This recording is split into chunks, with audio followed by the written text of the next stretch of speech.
The Cheersies, where heroes aren't just found in the pages of comics. They're the storytellers and the artists who bring our favorite worlds to life. From industry veterans to rising stars, we're here to honor the best and recognize the stories that inspire and captivate us all. So here's to you, the fans, and to you, the creators. Cheers from Nerd Initiative.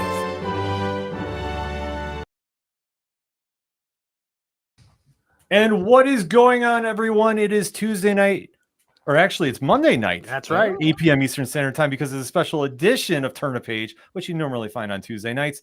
It is the 2024 Nerd Initiative Cheersies Awards, honoring the best of the best in comics for the past year. My name is Ken M. You know me as the host of the ODPH podcast. I'm also Nerd Initiative Editor-in-Chief. Joining me on this joyous occasion, to my left, your right at home, it's in his contract. He does his own intro. And Agile 11 Direct, straight from the ODPH studios. My name is Off the Cuff Tom, Nerd Initiative's pop culture connoisseur. Ken, Matt, everybody else, all the nominees, all the award winners. It is always a pleasure. Absolutely. And joining us for this occasion as well, one half of the dynamic duo of Drafts and Dialogue, bringing you that pop culture dialogue you need to know each and every week. It's Matt Roth from Hops Geeks News. Matt, what is going on? What's up? Making my return here, and then I think this is the first time Mickey and I have ever actually gotten to like sit together and do like a show, and I get to hear his silky smooth voice in person, so I'm pretty excited. Mickey and I do a show usually. Yes, I was going to get into it, because joining us for the first time on Turn a Page, but you know him as the voice of Nerd Initiative and the host of Play for Keeps every Monday night, 8 p.m. Eastern Standard Time on Nerd Initiative. It is the one and only Mickey Cell Phone Wallet Keys Smith. Mickey, what is going on? Not a whole lot, guys. I'm coming at you from the Cell Phone Wallet Keys Toys and Comics Emporium, and I'm excited to talk about the best comics of the year and the teams that make them. I'm happy to be here. Thanks for having me, guys. Oh, absolutely. Like I say, we are honored here at Nerd Initiative to award the best of the best, voted by you, the fans at home. This is a strictly fan-voted award, because who else loves comics more than fans? And this is one that we've had the privilege for doing 6 years, transitioning out of the Cheers to Comics podcast. Shout out to Brian Wayne, who has allowed us to bring that franchise over here. And each year has grown larger and larger, and getting more fans involved, knowing about the books that we thought have been the most impressive, and also reflective of what the audience is thinking at the comic shops each and every week. So this is going to be a real pleasure to do. And I can't wait to get started on it. Chat, super chat, let us know your picks as well. We have a lot of nominees and a lot of awards to give out. So let's kick it off with the first one on the docket, and that is for Best Letterer. Ooh. Yeah. Best Letterer: Rob Lee, Ghost Machine Image Comics; Clayton Cowles, Batman Superman; Tom Napolitano, Grimm; Jeff Eckleberry, Powerpuff Girls, Dynamite; Lucas Gattoni, Alan Scott, The Green Lantern; Hassan Otzman Elhow, Beneath the Trees Where Nobody Sees; Becca Carey, Inferno Girl Red; Ed Dukeshire, Mighty Morphin Power Rangers; Wes Abbott, Nightwing; Joe Sabino, Immortal Thor. An impressive list right there. And one clarification, Clayton Cowles was nominated for his work on Batman, not Batman, Superman, so I'll clear that up. But gentlemen, I'll start with you first, and we'll go with Matt. How important is Letter of the Year? And I look at the field. I mean, what is jumping out to you? Ooh, man. I mean, letters, it ties the whole book together. You can have impressive artwork, you can have, a story being told, but really the letters is what ties it together. It brings the mood, it brings the attitude, the vibe from the characters, brings them to life. And the two that jump out to me, really there's one. It's Hassan Otzman Elhow has been absolutely anywhere and everywhere on a comic book this year. I don't think anybody has lettered the way that this man has lettered this year. I think if you just pick up just about any book, you're probably going to see his name. Becca Carey has been absolutely stellar and excellent. And then of course, Rob Lee, who with Ghost Machine and the things they're doing there, like this is a stacked field, and people really like letters. It perhaps one of the most important, if not the most important piece of a comic book. Mickey, how about you? Yeah, letters, the unsung hero of comic books, right? They set the tone.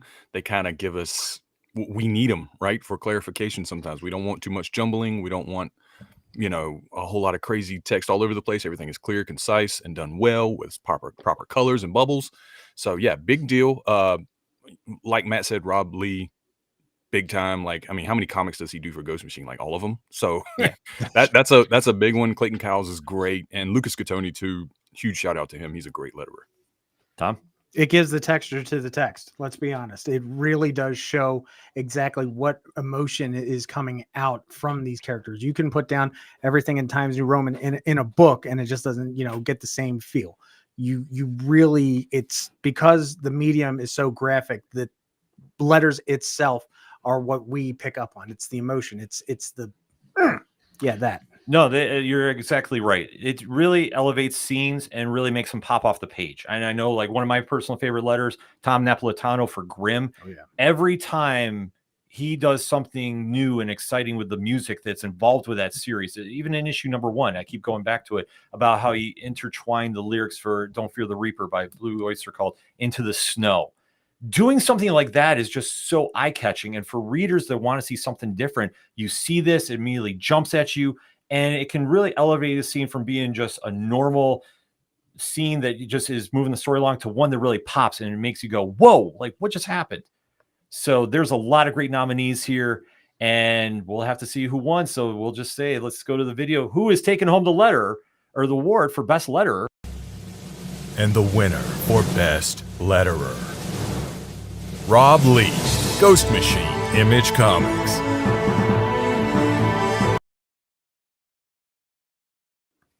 Congratulations. Going back-to-back years winning. Rob does fantastic work for Ghost Machine, so definitely the fans have voted, and rightfully so. Like I say, fantastic work there. One of the elements of comics is lettering. Another one that is really, really important is the coloring. It really can make or break a book, in my opinion, and we've seen so many nominees here that really are putting in such fantastic work. Tommy, we'll start with you. What's your opinion? About coloring? Yeah, but and the nominees. I mean, it's look, the nominees for everything tonight is completely packed full. You are going to see some folks that are just, bar none, some of the best in the industry, and the fact that you get to vote on them is what exactly is the reason we do this. So I just can't wait to show all the nominees. So what do you say? Yeah. All right, Mick. Best colorist, Jordi Belair, Birds of Prey. Matt Milla, Spider-Gwen, The Ghost Spider. Brad Anderson, Ghost Machine Image Comics. Tamara Bonvillain, Batman Superman. Natalie Marquez, Rogue Sun. Rico Renzi, Grimm. Andrew Dalhouse, Space Ghost. Mike Spicer, Transformers. Frank William, Scarlet Witch. Igor Monti, Moon Man and Radiant Black.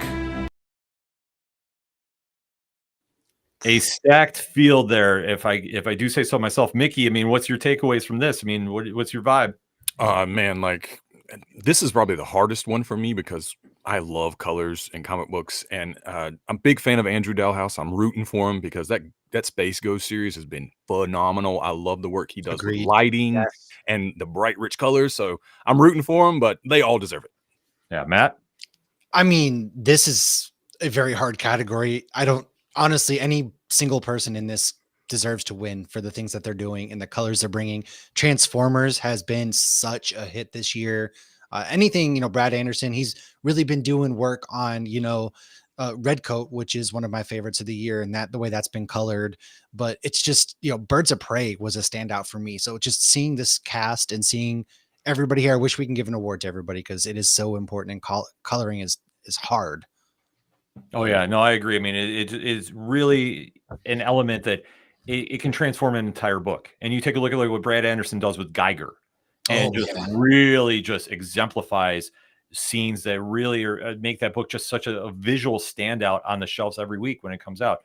I mean, I say Rico Renzi, another one from Grimm, who does fantastic work there, especially with the dark tones that are there and mixed in with the story that's fantastic by Boom Studios too.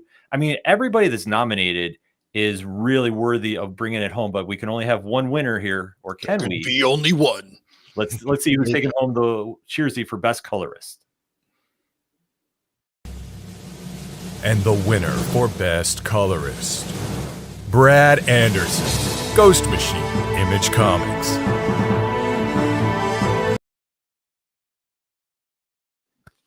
Congratulations going out to Brad Anderson, back-to-back winner again. Ghost Machine's making a lot of noise here early on at the Cheersies chat, super chat. Definitely throw your picks in as we're going over the nominees, because we're just getting started here on a very star-studded night, honoring the best of the best in comics. And now we're going into one of the most highly contested votes in all of the Cheersies, and that is Best Artist. Oh boy. Let's take a look at the nominees. Best Artist / Illustrator, Javier Rodriguez, Zatanna, Bring the House Down. Ryan Brown, Barfly. Dan Mora, Batman Superman. Flaviano, Grimm. Evan Cagle, Dawn Runner. Geraldo Borges, No One. Jason Fabok, Rook, Exodus. Luciano Vecchio, Resurrection of Magneto. Scott Hepburn, Minor Threats, The Fastest Way Down. Tom Riley, Duke. Juan Ferreira, Batman and Robin. Ryan Hitch, Redcoat. Gary Frank, Geiger. Ishmael Hernandez, Armored. Ricardo Lopez Ortiz, Hardstyle Juice. Valeria Vivocchia, By a Thread. Sean Von Gorman, The Pedestrian. Bilquis Evely, Helen of Windhorn. Bruno Redondo, Nightwing. Caroline Shuda, Monster High, New Scaremester.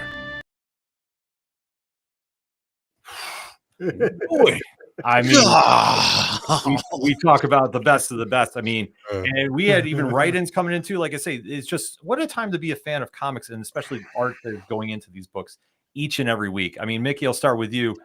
Who do you have an early favorite? Is anybody jumping out to you? And just let's talk about the art and comics this year. First of all, this has been a good year for comics, whether it comes to stories and especially art. It's been amazing. I'll shout out Dan Mora. Still, just his Batman Superman World's Finest is right. Like, it's a masterpiece every week to me.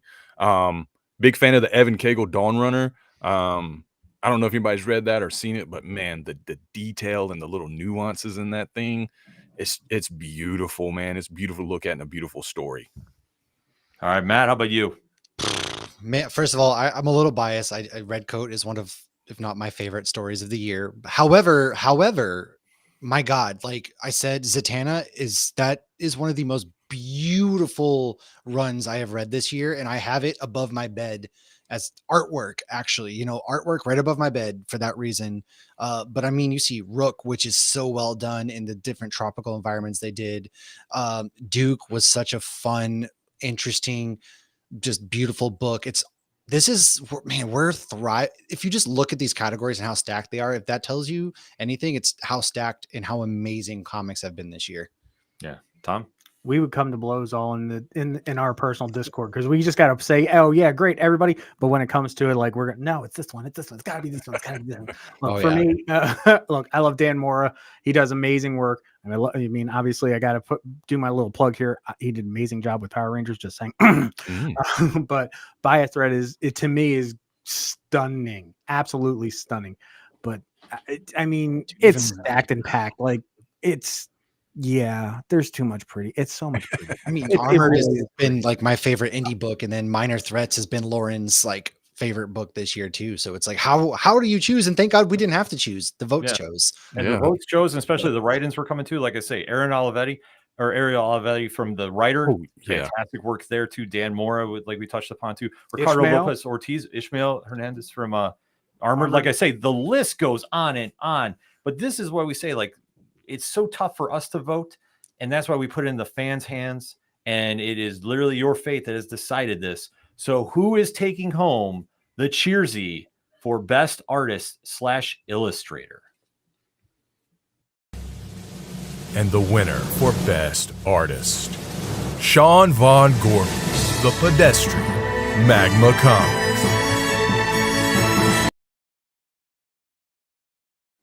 Let's go. Wow. Well done. Sean Von Gorman winning. And we were very fortunate enough that Sean did have a acceptance speech to send in. So Sean wants to say thank you to the fans. So we'll turn it over to him. Playing the role of the Cheersy is this gnome, painted to look like David Bowie. Thank you. Thank you. What an honor. Huge surprise. Thank you to Nerd Initiative for putting us up for this huge honor. And thank you for all the readers who came in and voted.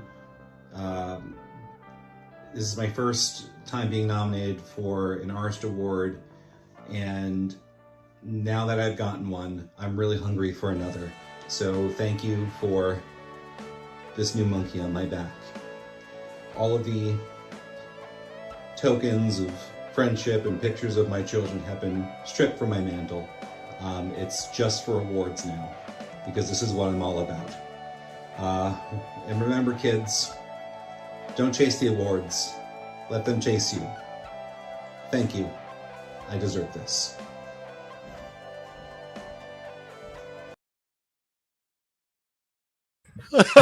Amazing. Petition Amazing. to Look what you did. Look what Artist you did. Award going forward. Be a Nerd Initiative gnome, because that was amazing. Sean, so well deserved. That was incredible. Absolutely. If you have not checked out The Pedestrian by Magma Comics, it is one of the best series of this year. It deserves a lot of praise and then some. And seriously, make a point to get down to the comic shops and track it down if you haven't already. Dude, And make sure when you get to your comic book shop, you walk, don't run. Indeed. No, you run, and then when you get to the door, you walk inside and play. Pedestrians walk. Yes. But congratulations to Sean. And our next award up is another monster one here for the Cheersies. It is Best Writer. So let's take a look at the nominees. Best Writer: Kelly Thompson, Absolute Wonder Woman. Patton Oswalt and Jordan Bloom, Minor Threats, The Fastest Way Down.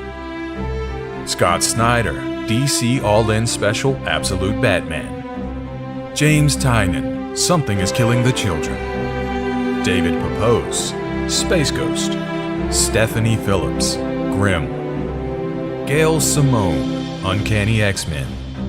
Daniel Warren Johnson, Transformers. Matt Groom, The Singularity. Kyle Higgins, Radiant Black. Tom King, Helen of Windhorn. Tim Sheridan, Alan Scott, The Green Lantern. Jeff Johns, Ghost Machine. Ryan Parrott, Rogue Sun. Michael Schwartz, Armored. Clay McCormick, Hardstyle Juice. Joey Esposito, The Pedestrian. Michael Kingston, Vampiro Rockabilly Apocalypse. Patrick Horvath, Beneath the Trees Where Nobody Sees. Jackie A., Monster High, New Scaremester. Zach Kaplan, Kill All Immortals. Tom Taylor, Nightwing. Matt and Margie Kent, Guilt Frame. Jason Aaron, TMNT. Steve Orlando, Scarlet Witch. Josh Gad and the Berkowitz Brothers. Yeah, I have to Good agree Lord. with what Matt just put in the chat, because we take a look at that lineup, and that is a hit list of hit lists. And literally, how do you pick a winner? How? You just throw a dart. You put them all on the wall and you just throw a dart. You're like, that one. You can't This go is wrong with insane. anyone. Yeah. I Uh, mean, unfortunately, I see Megan posted in the chat. Can't they all just win? No, we put it in the fans' hands. Again, But I this is mean, why very- we don't vote. Oh my god. Yeah, I mean, you can't go wrong with anybody on here, and I think that just goes to reflect the state of comics right now and the Mhm. creativity that you're seeing. Wherever you're going, you're having these amazing stories come out, and they're providing so much entertainment, so much quality, and it's really elevating the game to where you're seeing like more books are coming out, and they're pushing each other to really kind of stand out on the shelves. And I think that's fantastic as a reader. Tom? My big thing is the fact that how many of those folks in that list did we already had the opportunity to chat Oh yeah. and interview and to get to know the reasons why they write these amazing stories? That's what I'm more impressed with, is that we're just as fortunate as everybody, as all the fans are. Yeah. I mean, Matt, Agreed. No, I've agreed. Like, we've gotten to talk to almost everybody on this list this year, and it's just so insane. If you look at the genres, right? Like, you have Batman, Wonder Woman, then you have a couple horror novels with Beneath the Trees and Something is Killing the Children, and it just shows you the vastness of comic books this year and the amazing things that are going on, because it's like horror genres being nominated in the same breath as Batman is pretty insane. Then people might be like, whoa, taken aback by that. yeah. Nikki? Going off what you just said, this has been a banner year for horror comics, in my opinion. Like, Agreed. it has been above and beyond what anyone would expect, and they've taken them and made fantastic stories out of them. It's not just shock value. It's not just gore and cool, arts and kills. It's good stories, good writing, good dialogue, like character development, everything. The playing field's been evened, in my opinion, from independent to big names to everybody. I feel like Mhm. it's been a competition and we've just kept stepping our game up. And now there's just across the playing field, great writing. Yeah. I mean, I think it's like the phrase iron sharpens iron. And I think you're Right. seeing Oh, yeah. a lot of that happen here, because you're seeing not just horror comics here. You're seeing superheroes. You're seeing, more adaptations like David Pepos and Space Ghost. You're seeing Oh, the gosh. writer and the fantastic job the Berkowitz brothers and Josh Gad did, the Minor Threats team. Like you're seeing just so much diversity. It's not just all Marvel, DC. The indies are thriving. It's just what a time to be a fan. And you're seeing the creativity pop off here, even with books like The Pedestrian, which has been crushing it this year too, and Armored. I mean, the list goes on, but we have to crown a winner. So let us see who has taken home the Cheersy for Best Writer.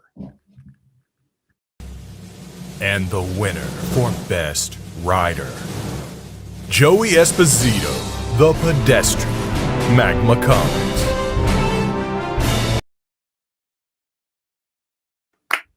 I half expected it to say everyone. No, there no. can be only one. There is only one this Wow. year, and that is Pedestrian. Joey Esposito with The Pedestrian. And Joey was gracious enough to send in a message on his to say thank you to the fans. So I'll turn it over to Joey.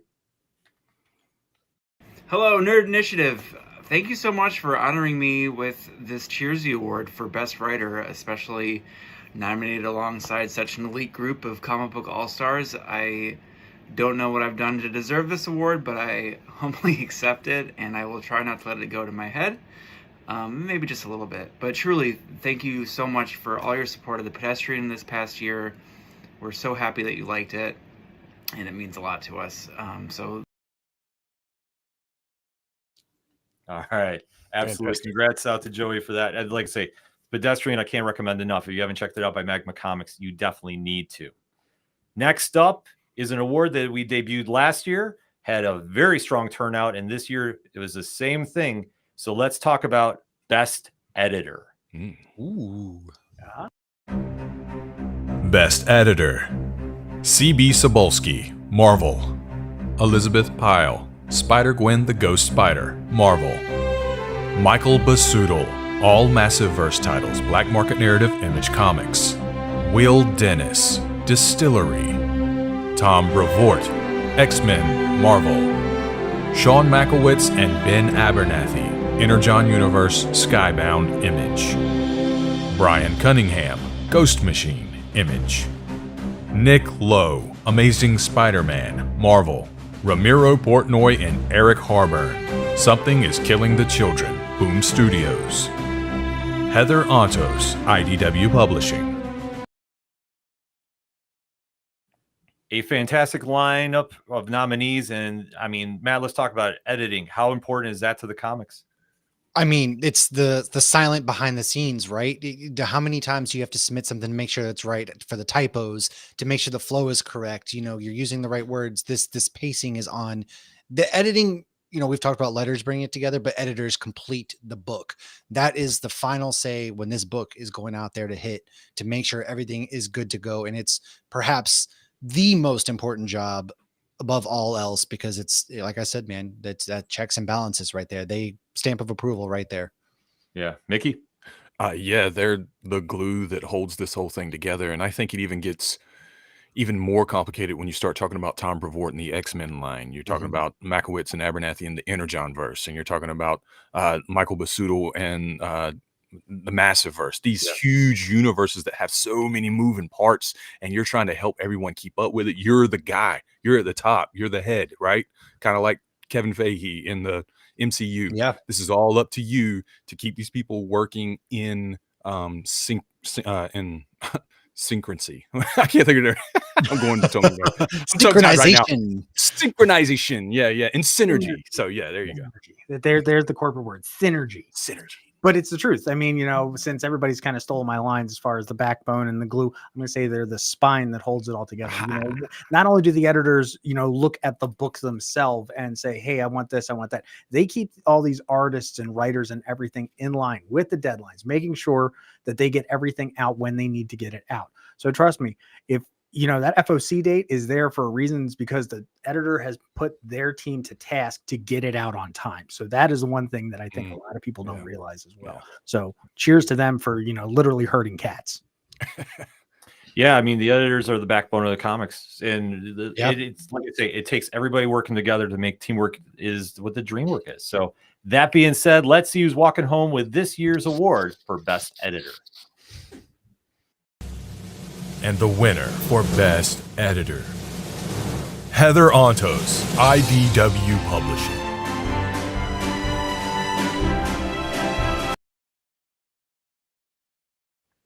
That's back to back. Yeah, back-to-back winner is Heather Antos, and Heather was very kind to send us a video acceptance. So let's turn it over to Heather.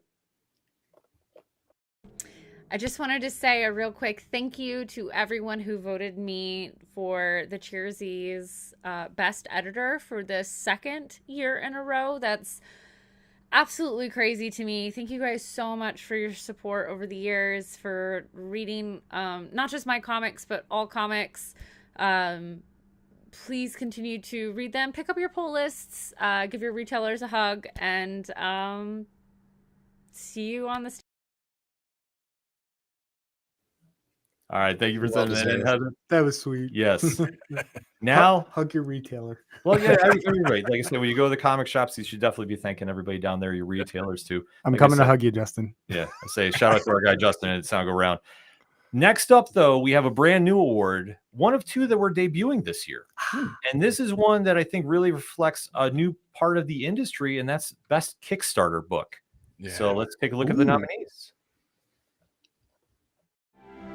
Best Kickstarter Campaign, The Legend of Kingdom Come, Jordan Hart's Ripple Effects, Fanbase Press, Armored, Clover Press, Grandma Chainsaw, Rabbit in a Hat Productions, Dime Store Detective by John Dexter, Ace Blade No. 7, Fourth Wall Productions, The Charger, Electrifying Secrets, Divergent, Rise, Pocket Watch Press, Inferno Girl Red 2, Black Market Narrative.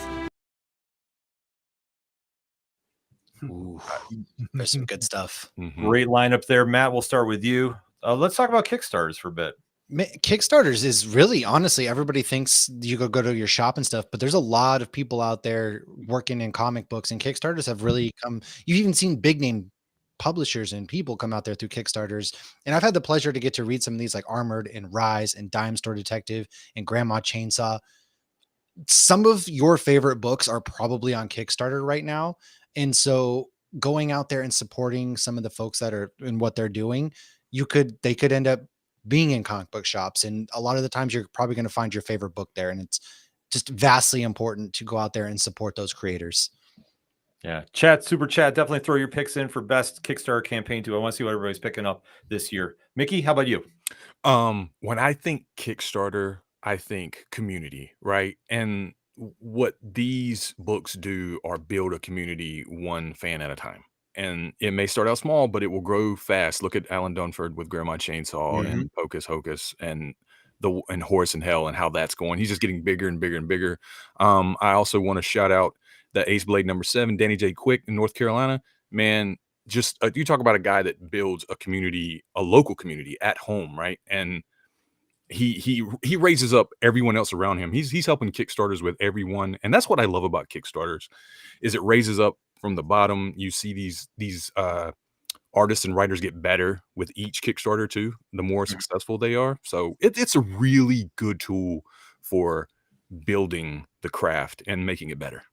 Yeah. Tom? I think I love the fact that Kickstarters are finally getting people out into the community, into publishing, and it's only going to make it stronger because you know what, you can have your guys that have been doing this for the long 10 years and whatnot, but you know what, sometimes these up and comers, man, they're going to throw you for a loop, and you get something out of left field like Grandma Chainsaw or Armored, or because I'm honest, these were some of my favorite stories this entire year, were the guys that Mickey said it builds a community, or it's the best books out there right now.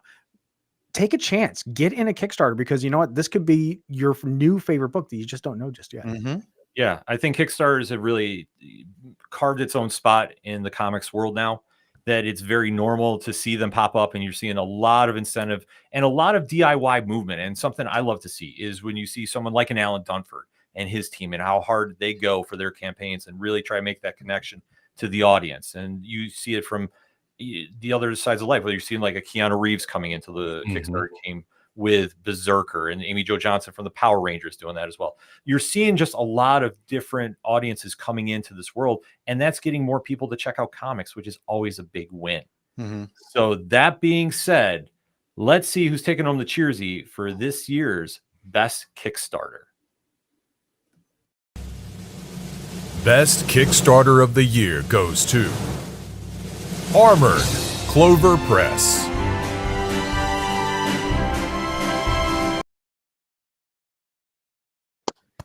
Yay! Right already. Look at that. Well deserved. Well deserved. Well deserved. Armored has been one of the biggest books of 2024, and Michael Schwartz, the writer of Armored, has sent in a message for all the fans as well. Hi, everyone. This is Michael Schwartz, the writer and co-creator of Armored. On behalf of the entire Armored team and Clover Press, we want to thank you for voting for Armored. We truly are honored to win this award. I also want to thank all the Kickstarter backers. Armored started as a Kickstarter, and without you guys, Armored would never have seen the light of day. So thank you for giving our little book a chance. We hope that you've enjoyed the story so far, because there's tons more. Absolutely. Armored, like I can't stress enough, has been one of the best new series of 2024 and has a very big 2025 ahead of it as well. Yeah, I can't wait. Next up, we all enjoy the comics, but somebody has to put them out. So let's talk about Best Publisher. Best Publisher, DC Comics, IDW Publishing, Dark Horse Comics, Image Comics, Marvel Comics, Boom Studios, Mad Cave Studios, Dynamite Entertainment, Massive Publishing, Comixology Originals, Distillery, Magma Comics.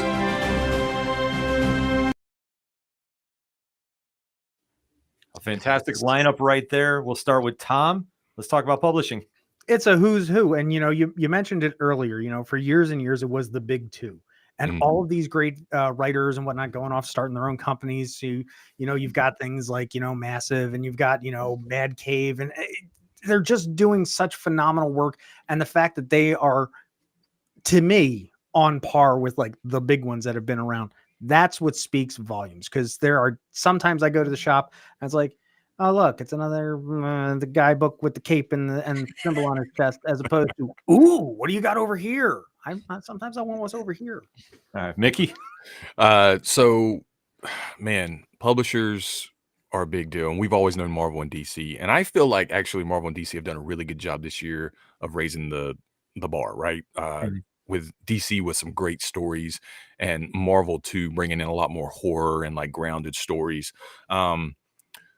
Image Comics kind of started this whole thing where creators come together and make these new publishing companies, and they're getting better and better at it. I want to talk about Dark Horse for a minute, man. Personally, Dark Horse has been Publisher of the Year for me. They've done so many good books like The Rider and Dawn Runner, so many things that have just been amazing with like new talent. And yeah, you can't say enough about publishers. We wouldn't have comics without them. Yeah, Matt. Honestly, just like what you guys said, like the publishers are the big, but what I really want to shout out is there's some like newcomers that are doing really cool things. I mean, Magma burst on the scene with Pedestrian and Principles of Necromancy. And then of course you've got Distillery with Spectrograph and White Boat, which I mean, Christian Ward and Scott Snyder and Stephanie Phillips jumped into Distillery. And so it's really cool how there's so many other publishers now. Yeah, we used to have, Image doing a lot of cool stuff with horror, but like Mickey said, Marvel has jumped in there. They've done like Black Panther and Predator. That's been one of mine, or Wolverine and Predator. Like, yeah, they're almost like iron sharpens iron. They're all doing something really cool and interesting and making each other better. Yeah, no, I have to agree. I mean, this year there's been so much diversity in comics, and you're seeing like the horror resurgence. You're seeing a lot more crossover properties. We're seeing like with Mad Cave, they're having a lot more of the animation, like Gotcha Man coming in, and you're seeing like that kind of kicking. All their Saturday morning cartoons. Dark Horse has been really pushing the envelope with a lot of their limited series, like The Rider, Minor Threats, Paranoid Gardens, Masterpiece. Like they have so much great stuff. Magma and Mad Cave have been exploding too. Like I say, no matter where you go, it's just fun to explore the world of comics, and the creators that are behind them are really putting out some fantastic work, and especially in the indie scene. Can't stress that enough. Mm-hmm. So let's see who's taking home the award for this year's Best Publisher. And the winner for Best Publisher, Image Comics.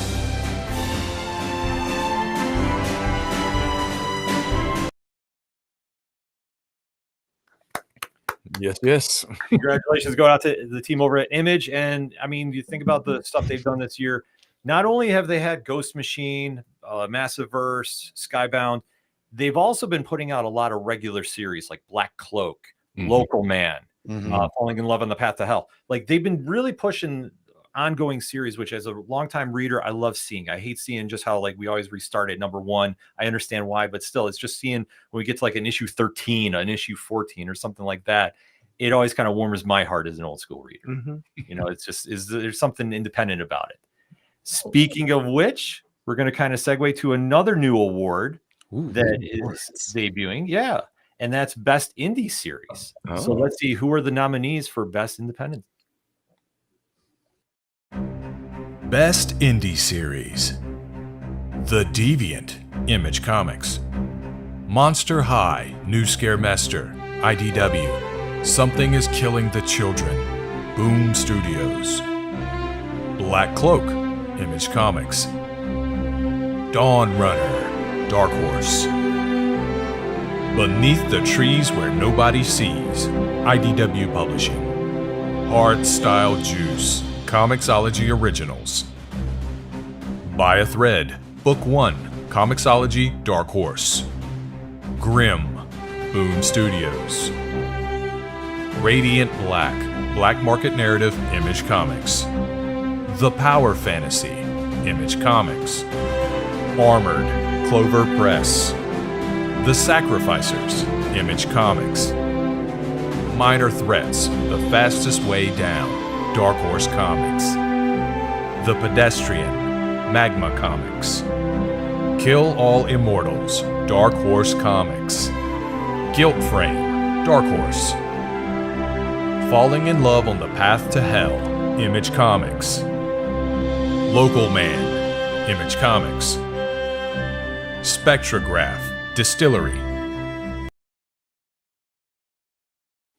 Dang, this is a hard one too. Yeah. There yet? Oh my God.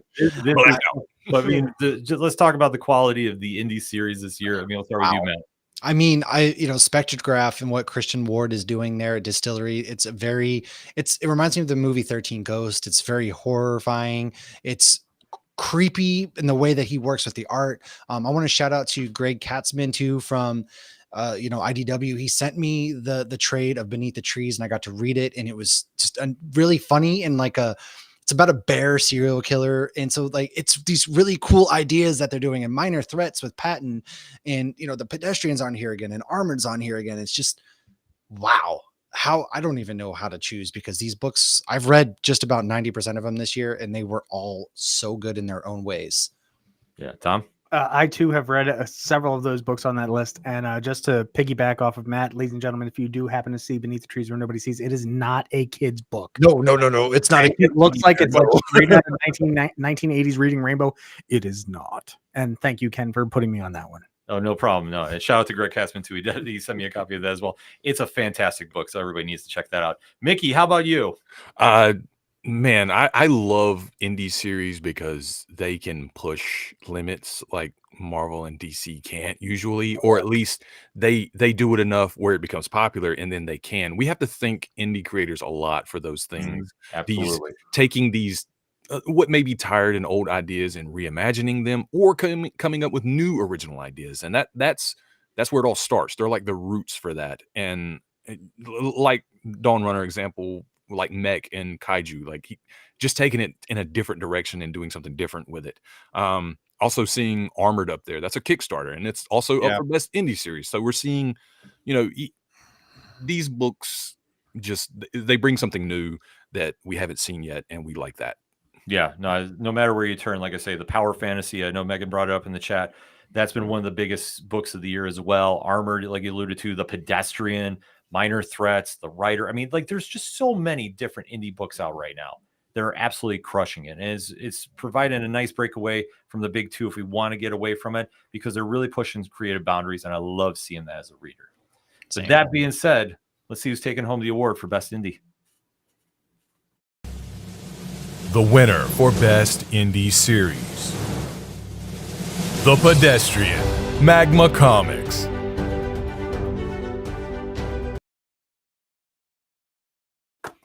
Oh my God. It's the third one. Pedestrian is walking away with the Cheersies this year. And we definitely have a joint acceptance speech here. So let's hear what Sean and Joey have to say.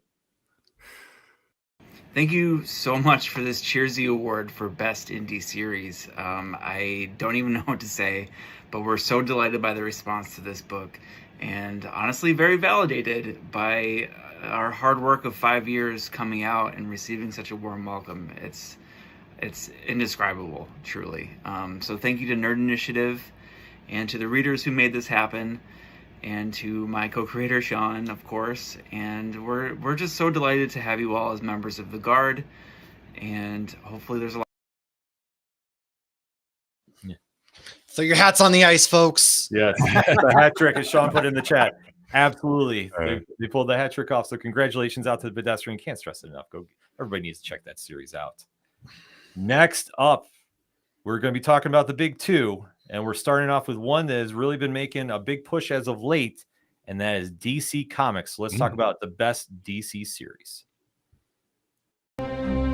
Best DC Comics series, The Boy Wonder, Absolute Wonder Woman, The Outsiders, Batman Superman, World's Finest, Superman, Birds of Prey, Wonder Woman, Nightwing, Green Arrow, Absolute Batman.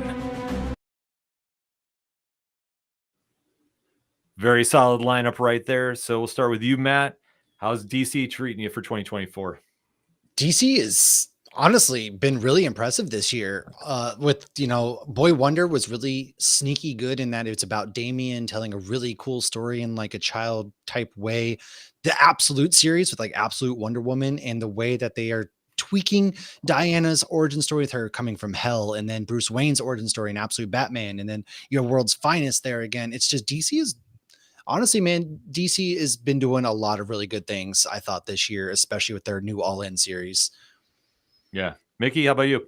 Yeah, I've really noticed this year DC has been character driven. They've really told some really great character specific stories, fleshing these out, bringing something new to the table. The Absolute universe has just been a home run, right? And it's only going to get better.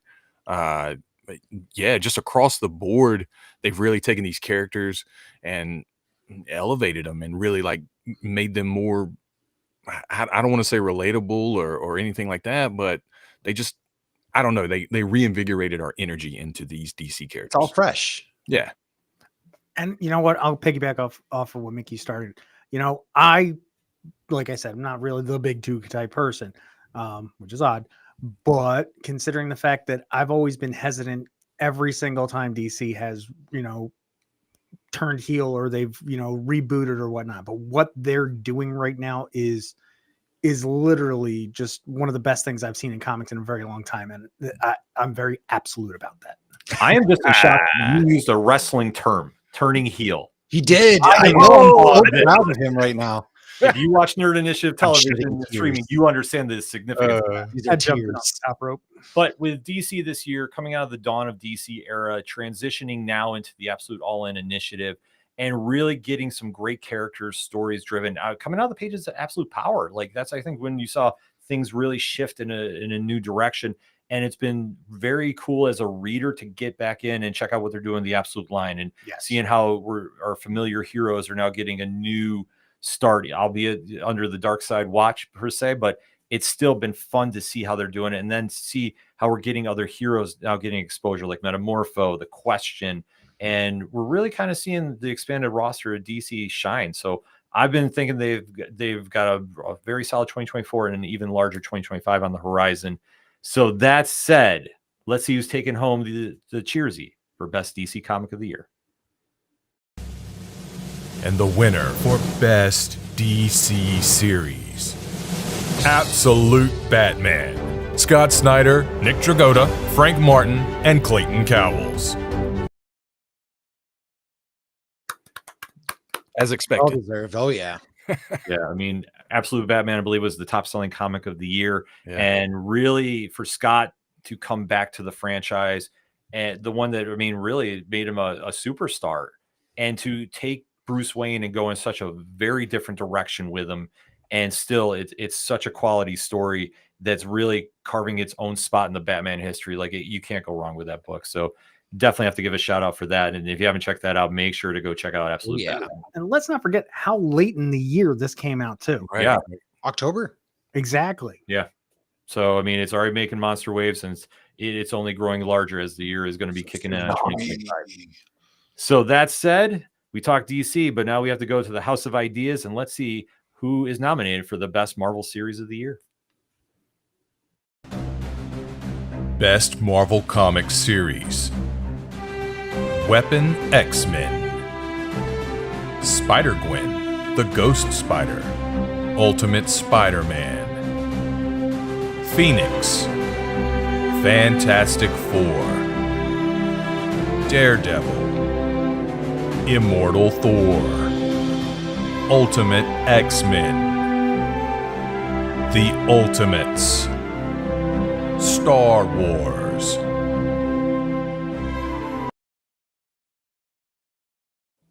Chat, super chat, let us know what you're thinking with the best Marvel titles. We'll start this one with Mickey. Those are some heavy hitters when it comes to Marvel. I love what they've done with their Ultimates universe, like the Absolute universe, a reimagining of it, and it's Ultimate Spider-Man has been so good. Ultimate X-Men has been so good. The Ultimates has been so good.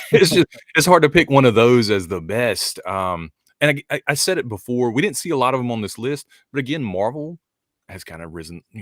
They've made horror Hath risen. Ghost Rider, Incredible Hulk, Blood Hunt, all these things. They've been pushing boundaries, and it shows in these comics as well, right? That they're not afraid to take chances with these characters anymore. Yeah. Matt, how about you? Honestly, I haven't been like the biggest Marvel fan ever as far as comics go, but I think they did a lot of really good stuff with their Ultimate series. It really kind of piqued my interest this year, made me sit up and be like, okay, maybe I need to start checking out more Marvel books because, Lauren's always raving about, Wolverine and what Marvel's doing. And so is Megan. And so it's I like to take some time and read some of those. And surprisingly, I've been really impressed with what they're doing. Yeah. Tom? It's a who's who of the classic Marvel lineup, with albeit with a few little additions in there. Good characters are always going to be good characters, but great stories are always going to last forever. Mm-hmm. Indeed. I mean, especially what they've been doing coming out of the fall of Krakoa into the new norm for the X-Men line, and how fantastic Phoenix has been by Stephanie Phillips, and really given Jean Grey a whole new stat quo, along with Uncanny X-Men, which has been one of the biggest books of the year. And then to think about what they're doing with the Ultimate line too. I mean, to go back to it after the legacy it left behind and really inject some new life into it, not only with Ultimate Spider-Man, but the Ultimates, which is always a mind-blowing experience. Marvel's clicking on all cylinders, but we have to see who's taking home the Cheersy for Best Marvel Series this year.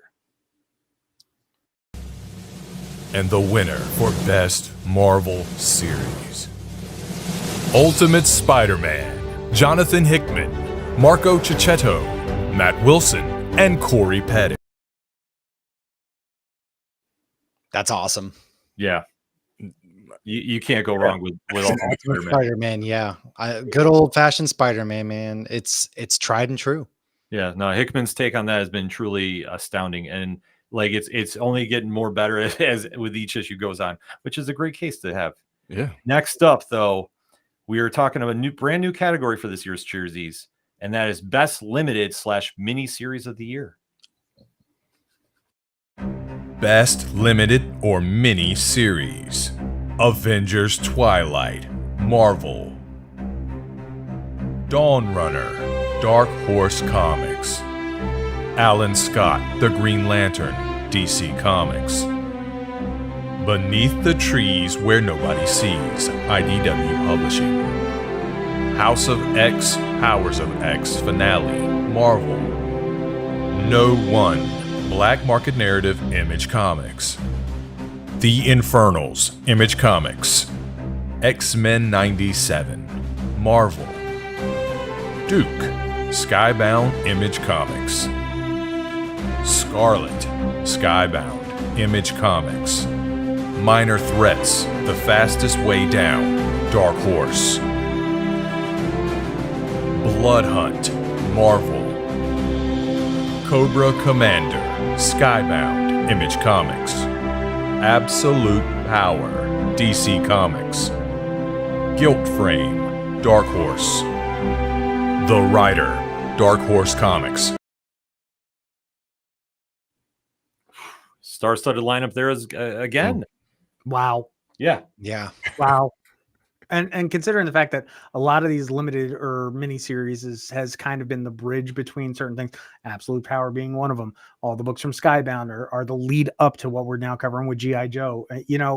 It's the comic book glue that keeps some of the things together. Yeah. Matt? I love a good limited run, man, because it doesn't take. It's for the people I feel like who don't want to commit to something long term, and you can read 4 or 5 issues. And so, like, Minor Threats was really good, man. Like, it's a weird, cool take on some B villains, and then Duke and Cobra Commander bringing back that G.I. Joe love from our childhoods. Beneath the Trees, again, we've talked about that one, but No One was perhaps like one of the surprises of the year for me, getting to read that. And it's very like the podcast that went with it and everything. It was such a very intriguing book because I didn't know where it was going to end up. Yeah. Mickey? I like this category because we get some competition between the big two and some indies like Avengers Twilight and the DC books. And oh man, I like limited series because I really like a beginning, middle, and end. Just give me, a cohesive story. I don't mind. I like ongoing series as well, but you usually get the same creative team. They get to finish their story. They get to tell it the way they want, and they get to end it the way they want. So that's always a good thing. That's what I like about these limited series. Yeah, I mean, this was such a great year for events and limited series, and especially like you say, something like Blood Hunt and Absolute Power. Those really stood out too. But like I say, the limited series, especially the ones coming out from Dark Horse, like I say, Paranoid Gardens, Masterpiece. Those are two of my favorites. Minor Threats, The Writer. I mean, just to name a few. Then let alone the Energon Universe ones too. Yeah. Which I mean, to do like almost like the MCU version, like we're introducing the characters first, then when you see them all come together in the G.I. Joe series, it makes sense. Like, all those limited series really make that impact. But let's see who's walking away with this year's Cheersy for Best Limited / Mini Series. and the winner for Best Limited/Mini Series. And we have a tie. Minor Threats: The Fastest Way Down, written by Patton Oswalt and Jordan Blue. Art by Scott Hepburn. Colors by Ian Herring and letters by Nate Picos of Blambot. And The Rider by Josh Gad and the Berkowitz brothers, with art by Ariel Olivetti and letters by Frank Svetkovich. All right, It is a guys. tie. It's a I tie. know how to decide this tie. We have Olaf take on Ratatouille in a steel cage match. I like that. Yeah, let's go. I mean, we might have to come with a tiebreaker, but yet again, we had a tie. Added up all the write-ins, added up everything. This actually, a little peek We even behind the curtain. recounted, all right? This was recounted 5 times just to make sure that we didn't miss anything with write-ins, anything. And this was a dead heat tie. And since this is fan voted, this is one we said everybody deserves it, and rightfully so. Both of these series are fantastic, and we have not one but 2 congratulations speeches. So first, we'll take it over to the land of minor threats and turn it over to a few friends of ours. Are we recording? We're recording. Hey, listen, thank you guys so much for the Cheersies Award. We are honored to be selected. We are such big fans of what you guys do. We really appreciate the support. Yep. And, we're out here just brainstorming new stories All to tell the in the time. Minor Threats universe. Yes, exactly. But you know what? Again, we are so happy. Now, if we could only celebrate at a restaurant who features a picture of a guy in a fez. Wait a minute. Hey everybody, Scott Hepburn. Thanks so much for the nomination. Thanks for the award. Volume 2, Minor Threats, Best Limited Series. And please keep an eye out for Volume 3. We're drawing it right now.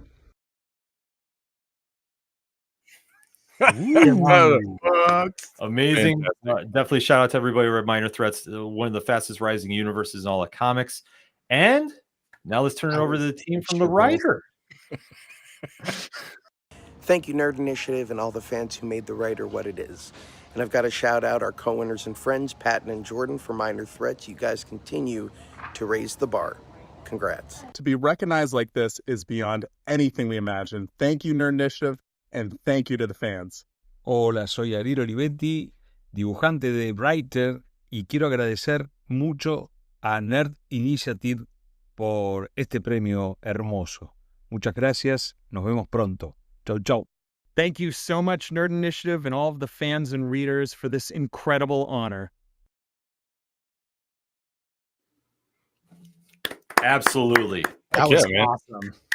Yeah, no, both those limited series are worth checking out. If you haven't already, we can't stress enough. That is why in the liner notes of this episode, we have Comic Book Shop Locator. So you can go check out all the winners on New Comic Book Day and go get these series. Because seriously, it's not just us saying they're great. The fans have voted and the fans have spoken about them as well. So that said, we talked about limited series, but now we have to go to the best ongoing series, 5 issues or more. Best Ongoing Series: Ultimate Spider-Man, Marvel. Rogue Sun, Black Market Narrative, Image Comics. Void Rivals, Skybound, Image Comics. Rook Exodus, Ghost Machine, Image. Transformers, Skybound, Image. Batman Superman, World's Finest, DC Comics. Redcoat, Ghost Machine, Image Comics. Geiger, Ghost Machine, Image Comics. Something is Killing the Children, Boom Studios. Uncanny X-Men, Marvel. Grimm, Boom Studios. Superman, DC Comics. Nightwing, DC Comics. Fantastic Four, Marvel. Space Ghost, Dynamite Entertainment. Well, dang. Good God. Yeah. Tom, Thanks. Good night. yeah, that's good. Tom. Many books. It's literally a what's what and a who's on your comic book shelf. There's so look, we just said the limited series is good, but long-term series is even better because you can really dive into these stories. And there hasn't been a book on this list that any of us in our bullpen haven't raved about. So that's all I'm going to say about that. We all have our own personal favorites. All right. Mickey?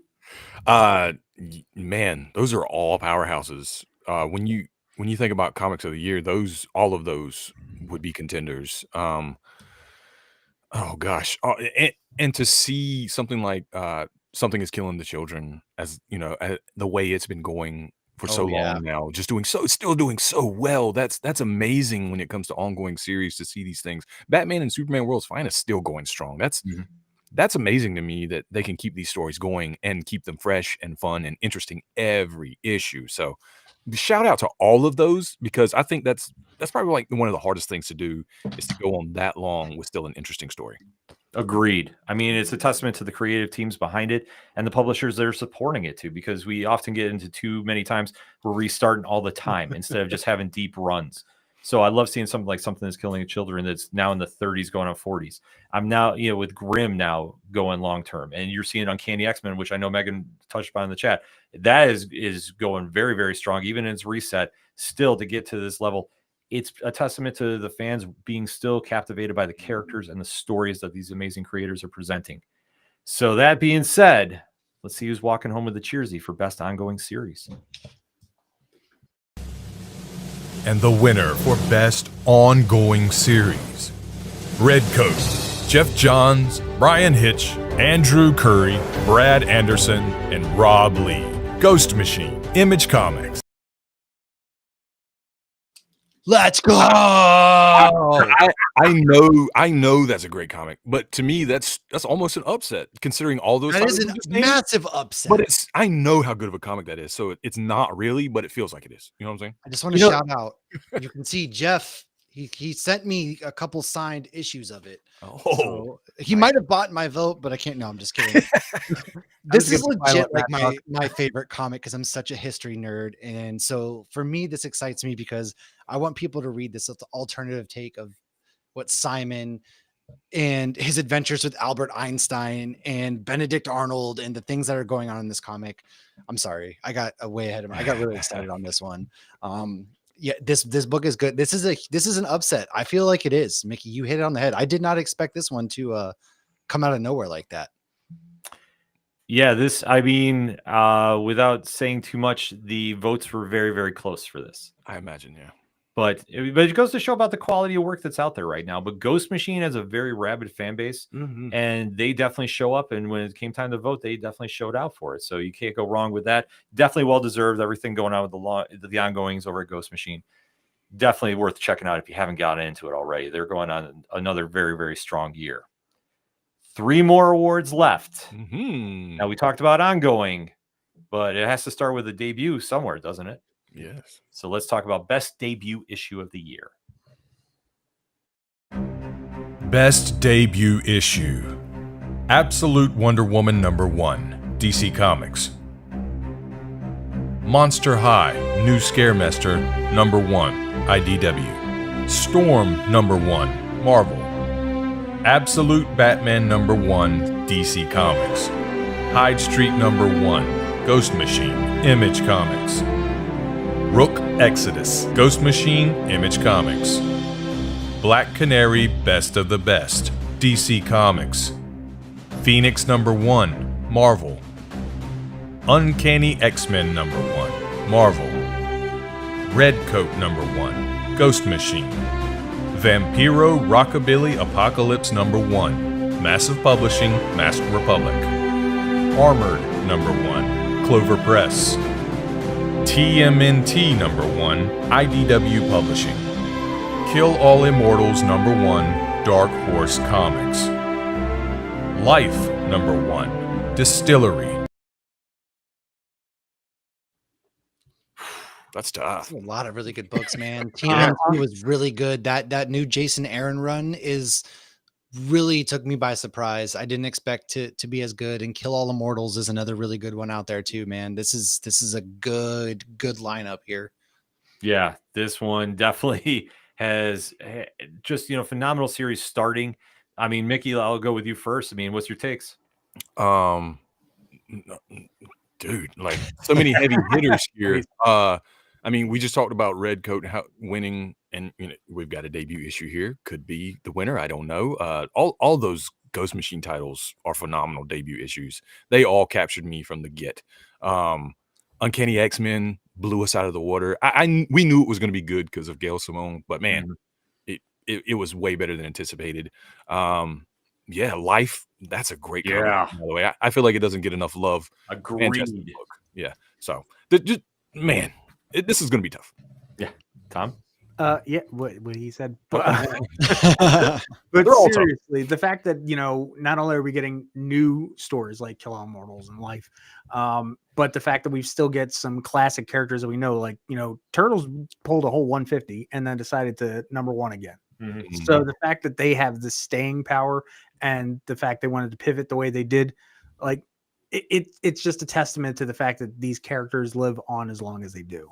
And the fact that they can get a revamp like this, or a new telling is, it's just amazing. What a time. The best thing about this is looking at the nominees and seeing how the fans were going.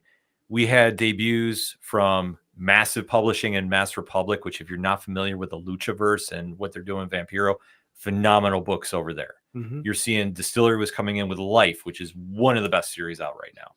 The X-Men line, we saw Storm, which has been lights out on its debut. Phoenix, Uncanny X-Men. We saw the Absolute line come in, and to kind of piggyback off what Matt said too, what they're doing right now at IDW with Teenage Mutant Ninja Turtles is absolutely amazing.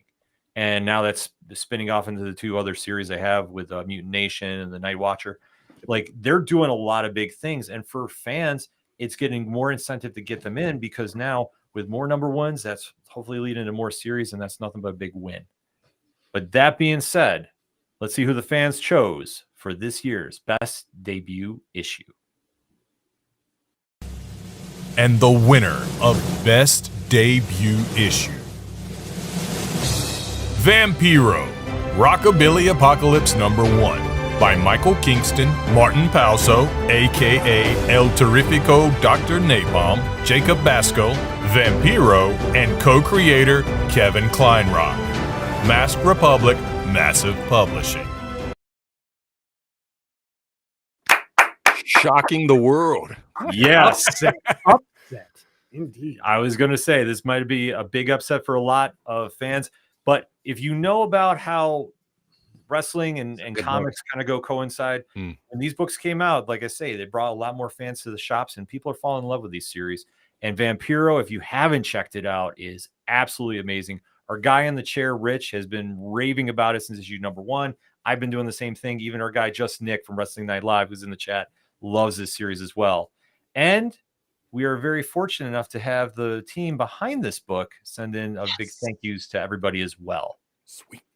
Hey, everybody, this is Vampiro, and I want to thank all of the fans, all the guys and dolls, all the cats, all the rockabilly people, of course, the Nerd Initiative, for making Vampiro's Rockabilly Apocalypse the #1 debut comic of the year, of the century, let's be honest.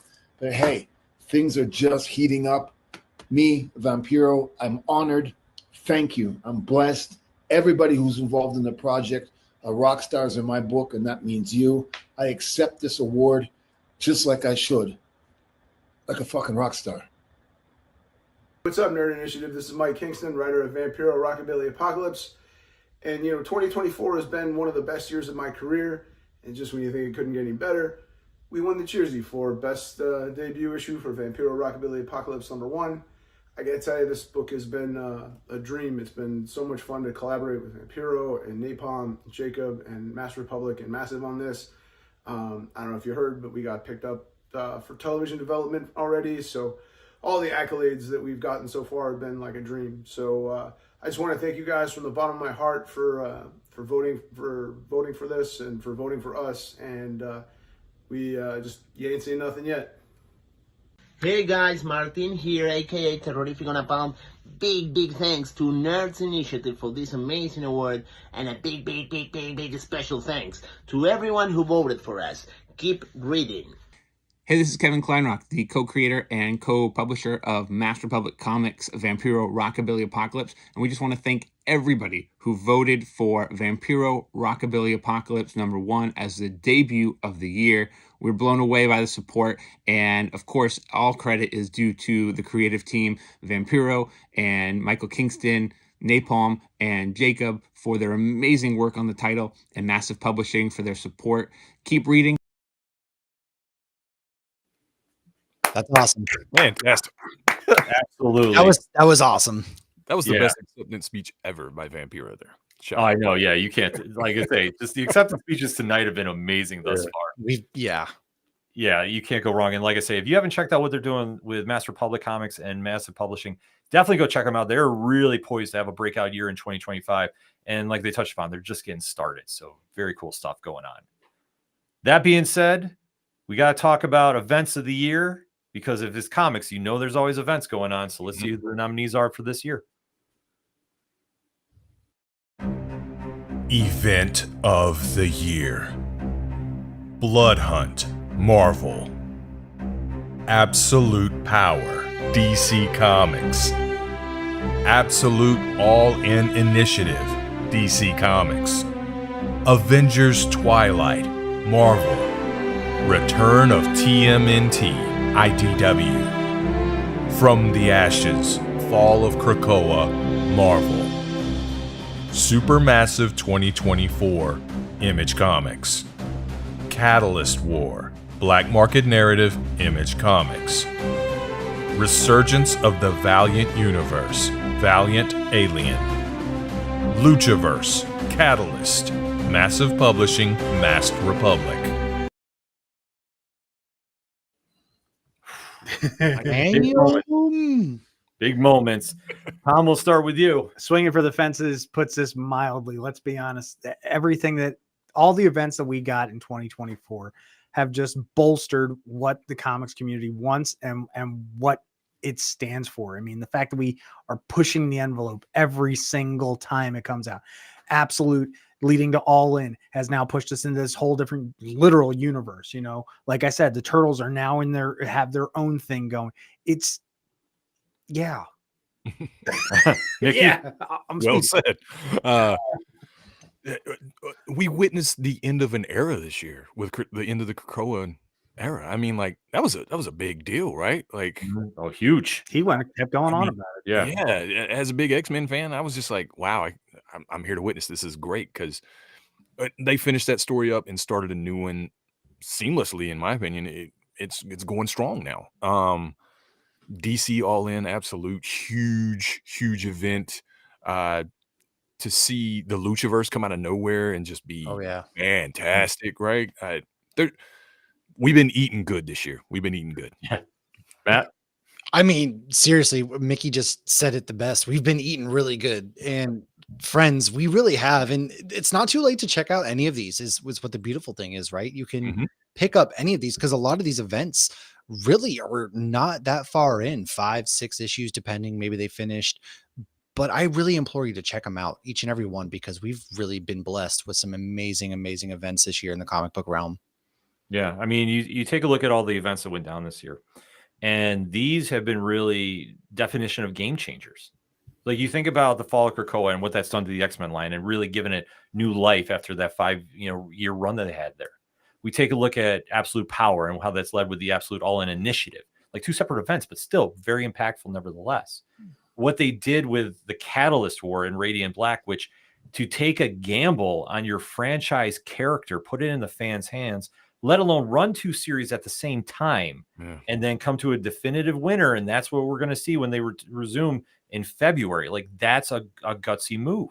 And then to see with the return of IDW and how like you restart the Turtles franchise, you don't know what you're going to have, because I mean that's a pop culture fan base that is very protective of their group. So it's like there's just so much going on here for an event that you just have to go like just sit back and enjoy it as fans and just really take it all in.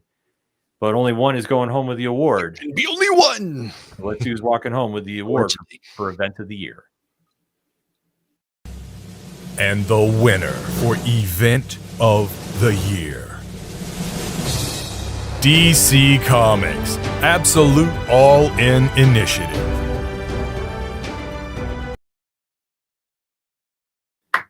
Yeah. Well deserved. Yeah, I will say this. This was outside of the tie. This was the closest race amongst all of the voting. Oh, wow. And there was at least 5 nominees within single digits of each other. Wow. That's how much this impacted fans. Mhm. And then for the DC initiative, like we say, it's really breathed new life into characters we've had for 80 plus years and really seeing the creativity, not just on the absolute line, but in the mainstream line too. Like it's just been such a great rush for the past couple months, and I hope to see that continue in 2025. That being said, we are at the last award of the night, the biggest cheersy of them all, issue of the year. Oh, man. Huge. Issue of the year. The Singularity, Image Comics.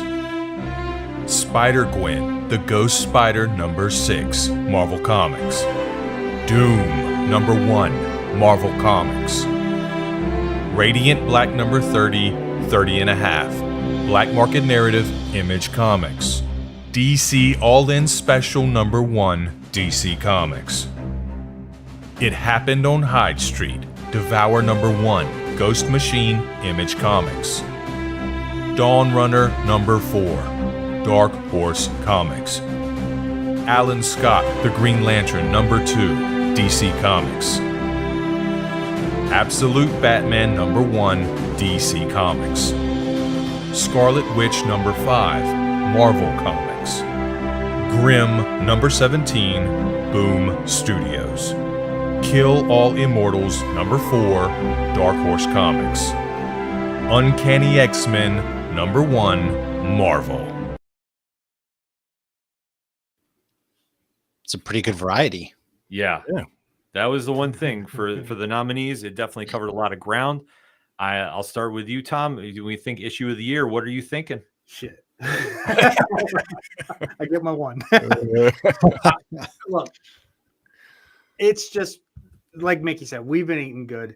The fact that we've had such strong, nominees and just the diversity of what the comic books landscape is right now, it really is a great time to be a comic book fan. It is a great time to get into these stories. It is a great time to jump into a new world or go back. Just enjoy your damn comics, people. Yeah. Yeah. All right, Mickey. One thing I think all these comics have in common are really, really good writers, and that's why you end up with these amazing issues. And in some of these series, it's hard to even boil it down to one, right? But gosh, all those great comics, and I mean, I feel like Absolute Batman probably moved the needle more than any of them in terms of like shaking up the comic industry. You know, it was everywhere. Everybody was talking about it, whether good or bad. But yeah, so many good books there that you probably didn't even know were good. I'm telling you though, if it was on that list, it's worth your time. Oh, yeah. Yeah. Matt? No, for sure. If it's on this list for best issue, it's worth a read. I really liked what Hyde Street did with their Devour one shot there. I really liked, Absolute Batman. And honestly, too, like aside from writing, a lot of these comics are really beautiful interior wise. Like there is a lot of really good artwork within the pages of these comics that stand out so much. It's just a wide array of beautiful, vibrant colors. And like Kill All Immortals, man. That's Succession meets John Wick if you're into that, and then you've got the other end of the spectrum. That's what I love about comic books is there literally is something for everybody. Yeah, I mean this year the lineup here really covers a lot of ground. Singularity by Matt Groom and the concept behind that one, amazing. You talk about Absolute Batman, which was a game changer. I hate throwing that around, but it's true. It was a game changer. Redefine the industry. Let's be Yeah. honest. I mean, you take a look at a series like that, then you take a look at what you touched upon with the writing and the art. And you see a series like Alan Scott, The Green Lantern, and the emotional story behind that. And, the art is just fitting to it as well. And then like with Grimm and Boys Don't Cry, that's the issue there. And what Stephanie and Flaviano and Enrico and Tom all did with that series. Like, it's just ones that when you read it, you have something special in your possession that you're reading and it hits you on that level. And a lot of those issues I finished reading and I had to take like a minute just to comprehend it because it was that damn good. Yeah. So that being said, Ooh, baby. it's time to announce this year's most prestigious Cheersy issue of the year. And the winner of Issue of the Year, Alan Scott, The Green Lantern #2, by Tim Sheridan, Kian Tormey, Matt Herms, and Lucas Gattoni. Wow. Yeah. I honestly didn't. I like, not in a bad way at all, because it's a really good book. I didn't see, like, I thought for sure that some of these other ones on there, but that's a testament to just how good Alan Scott Green Lantern is. It is really freaking good, man. Like, read it, because again, these books you might not think would win this award, they're winning the award, which is just a testament to the creatives. Yeah, no, completely. It's one that when the fans are picking up these issues at the shop, they're making their voice heard, especially with this, which we let them vote, and we really want to get that interaction going. That's the whole point of the Cheersies. Oh yeah. And this really spoke volumes of what fans thought of the series, which is amazing. I think this is by far and away one of the best series of 2024. Yep. Without question. Indeed. And the vote reflected it as well. Oh yeah. And that being said, we do have a little special message from a few of the creators behind this fantastic issue. Thank you, Nerd Initiative. Absolutely incredible. We also need to thank everyone at DC Comics, from Jim Lee to Marie Javins to our brothers in arms with whom we share this award, our editors, Andrew Marino and Marquise Draper. Andrew and Marquise, yeah. Out of Lucas Gattoni, for my money, the best worker we're privileged to have working in comics. His work is sensational in this and in everything. Yeah, we were in a safe pair of hands with Matt Herms. The treatment he gave this book gave it its feel. It set it in a time that without his book, it would have been a very fundamentally different story too. Huge, unbelievably huge thanks to David Talaski for his unreal covers. Oh, And yes. all of the cover artists who came in and worked. I'm not even going to name them all because they were all incredible, and it was an embarrassment of riches. If I may, I It also want was. to take a point of personal privilege to thank my husband, Brian, who is my rock, my sounding board, who was with me every step of the way on this journey. I'd like to thank Brian too. Keenan wants to thank Brian for keeping me somewhat sane. Last, certainly not least, thank you to the man without whom this book would have never happened, my Flashpoint Beyond collaborator, Jeff Johns. He willed this project into being, and he asked me to write it, and which was incredible. He's a calming influence. He's full of great advice. He's a terrific friend. I'm always going to be grateful that he created this opportunity for us and convinced me to do it, and that we were able to convince Kian to do it. Yeah. So yes, a huge, most heartfelt thank you for me as we round up the year. What a way to end it. Massive honor. And just one last big thank you.